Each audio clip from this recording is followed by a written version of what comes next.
would applaud for me. Oh, JV, that's so sad. It's okay. That's even sadder than anything else that I've ever said. I've talked about my own mortality on this stream. But it's not as sad as the sheer existence of this machine here.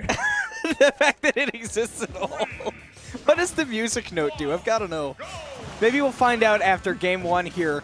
Going into it on Smashville, it's going to be Link versus Samus. We've already discussed that both of these characters use a lot of projectiles. I'm wondering how confident Ninjaraf is going to be to read when GameProdigy is going to throw out a projectile, because if he stands still and does absolutely nothing, none of Samus's projectiles will work on him. At least I don't think so. I know Charge Shot definitely doesn't.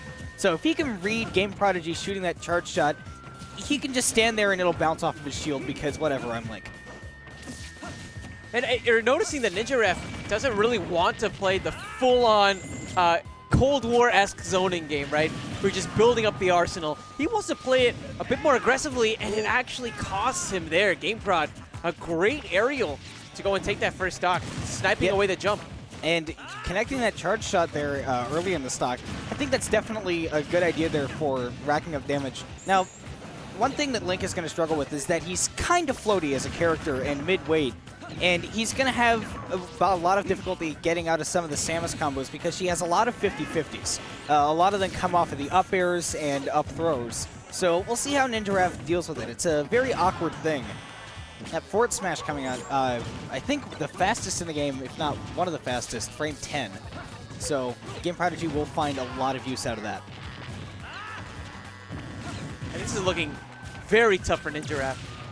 Forced to play this approach-oriented game, GameProd is just getting all of the counter hits. He's getting so much punishment for almost all of Ninjaraf's approaches here. Yeah, and not only that, I mean, somehow GameProdigy is stuffing out Ninjaraf with his own projectiles, which is normally what Link does. But GameProdigy is doing such a good job of it that Ninjaraf hasn't been able to set up any projectiles into confirms, and that's why he's having such a tough time. Great bomb right there. Yeah, just trying to cover a suite of options. Screw attack, very nearly. Yeah, but it's so incredibly close. I'm wondering, I was expecting maybe a drop zone charge shot perhaps for a stylish KO finish. But, you know, we take the back air as well. Yeah, we'll take the back air. It was nice. I mean, he's already playing Samus. How much more do you want from him? So he won the first game. Won the first game. Does he get to surprise us? Maybe he's waiting until he wins the set, which might cost him as Ninjaraf is going Cloud. So Ninjaraf can, if GameProdigy just wants to sit back and throw projectiles like he was that last game, Ninjaraf now has the opportunity to just sit back, charge his own limit, and force GameProdigy to approach. And then once he has the limit, he can get in pretty easily because he has a giant disjoint. That's right, and maybe shifting the idea of who needs to approach might just turn this match entirely around as well. Yeah, so we'll see how GameProdigy deals with it. Also on Battlefield, which is one of Cloud's best stages. Oh, I mean, it's a perfect fit. Long ranges covered by the sword. You combine that with these tight-knit platforms together. It's going to be really hard for GameProd to find escape options from the pressure that Ninjaraf is exerting.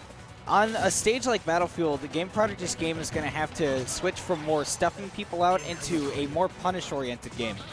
Samus is going to catch that cross-slash, and a complete reverse from that last game where GameProdigy took the first stock with about 6%. This time, Ninjaraf taking the first stock with 8%. And here's one reason that GameProdigy might not be so upset with Battlefield, is that if he can get Ninjaraf on the top platform, he can do 2 up airs to an up B, but finding the down air!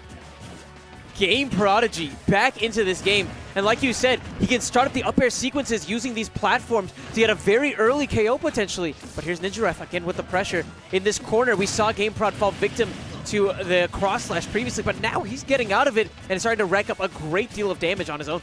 Yeah, while a giant sword like Cloud's might be really good for spacing, a huge spacing tool that Samus has is that forwarder. It's great coming off of the ledge, and it's great to fade back with. And Ninjaraf killing himself.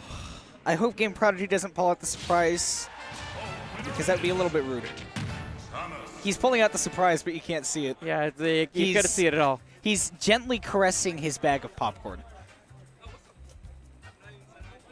That's how he described it to me.